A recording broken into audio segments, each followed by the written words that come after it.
अस्सलाम वालेकुम। Sixth class history lesson number 8 unit 3।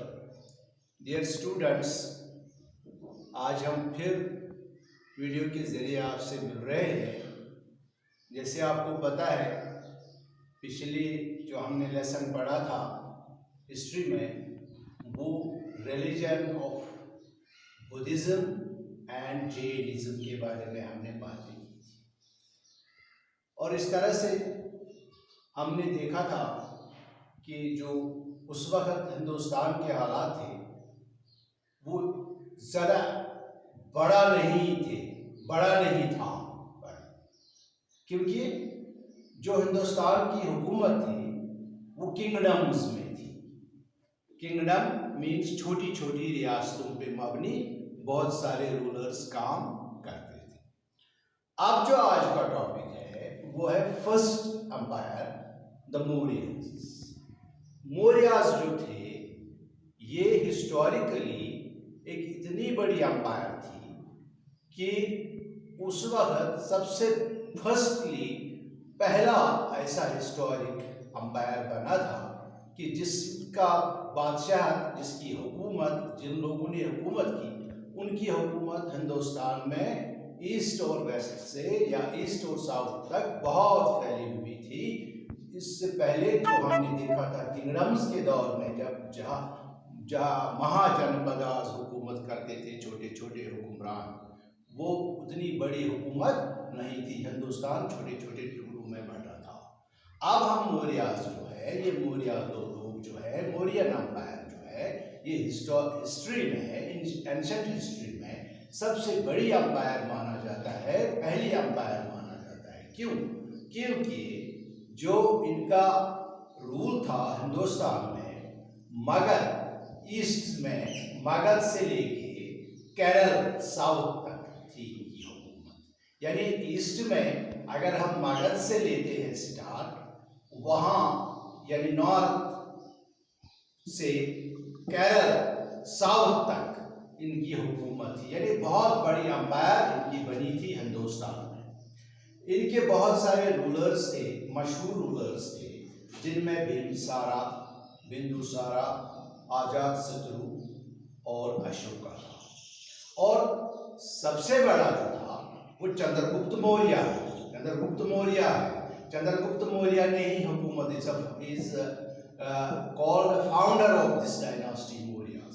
मगर आज जो हम बात करेंगे वो है इसके जो मशहूर एक बादशाह जो है, किंग अशोक, द अशोका। अशोक जो है, इसने हिंदुस्तान में इन मौर्य का जो रूलर रहा है, बहुत अच्छी हुकूमत की है। मशहूरियत इसकी ये है कि इसका हुकूमत बहुत बड़ा फैला हुआ था और उसने एडमिनिस्ट्रेशन में, एक्सपेंशन में, बाकी में बहुत सारा काम किया। अब एक खास बात है जो अशोक के ज़माने में हुई, वो है कालिंगा वार। जो उसने लड़ाई लड़ी अपने एक दुश्मन के साथ, कालिंगा वार जिसको कहते हैं, वो उससे उसका दिल थोड़ा मूव हो गया। ये चैलेंजिंग था, ये एक ऐसा टर्निंग पॉइंट था उसकी ज़िंदगी में, अशोक की ज़िंदगी में, कि उसका दिल थोड़ा टूट गया इससे, कि इस लड़ाई से, क्योंकि इसमें बहुत नुकसान हुआ, जानी नुकसान हुआ, ह्यूमन लॉस हुआ, और इस तरह से उसके बाद उसने कोई जंग नहीं लड़ी और उसने बिल्कुल तवज्जो दी ज़्यादातर प्रचार ये रिलीजन के बारे में, जिसको धामा कहते हैं, यानी धर्म। उसके कुछ मेन प्रिंसिपल्स हमारे पास ऐसे हैं जो इंस्पायर्ड हुआ अशोक, किससे? टीचिंग ऑफ बुद्धा से, जिसमें बुद्धा वाले क्या कहते थे? Non violence, spirit of tolerance, coexistence and respect for elders. अच्छा, इनका जो कैपिटल था वो था पाटलिपुत्र, जो आज का बिहार है। पाटलिपुत्र बहुत मशहूर शहर रहा उस वक्त, जो जहाँ ये हुकूमत करते थे।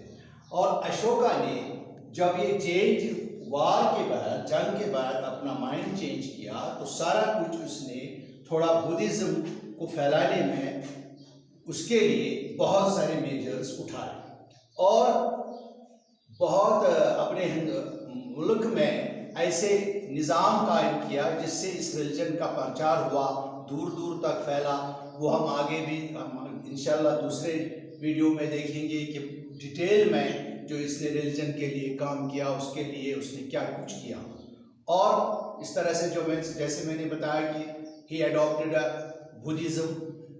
और अगर हम देखें कि जो अशोक ने काम किया वो हिंदुस्तान में आज भी मशहूर है, जो लिखा है किताबों में है, और उसको अशोकाज एडिक्ट्स और 3 टाइप्स, यानी अशोक का जो हुकूमत है, मौर्य की जो हुकूमत है, ये बड़ी मशहूर हुई है।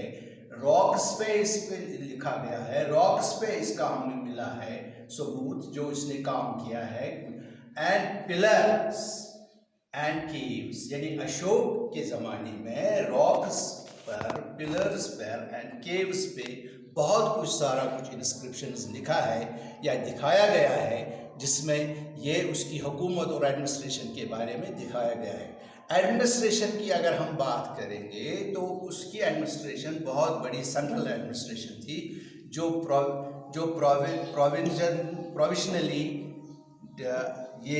Provisionally district wise and village level पे काम करता था। और एक कमेटी बनी थी 30 मेंबरों की, जिसका 5-5 मेंबर का एक मेंबर होता था, 5-5 आदमियों का एक बोर्ड बनता था, जो 30 बनते थे टोटल में मेंबर्स।